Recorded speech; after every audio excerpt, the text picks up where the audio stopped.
How to remove shows from continue watching on Peacock. Hey everyone, welcome back to another tutorial video. In today's video I'll show you how you can remove shows from continue watching on Peacock.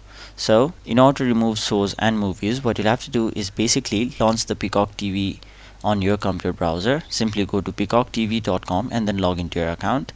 Now once you've logged in, simply select the featured category. This is currently the only location to include continue watching on a PC browser. So once you've done that, simply browse continue watching to search for the content you wish to remove.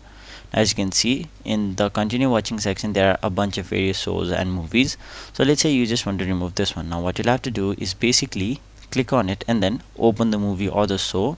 Simply resume playing the film and fast forward to the last minute and simply let it play until it finishes. Now once it has been finished, it will not show it as continue watching as you have already finished the movie.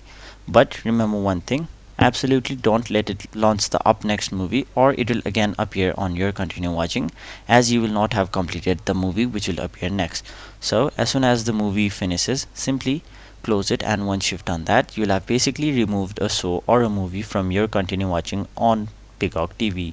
So that was it for this video. Hope this video was helpful to you guys, and if it was, make sure you like this video and subscribe to our channel so that you don't miss out on further videos such as these.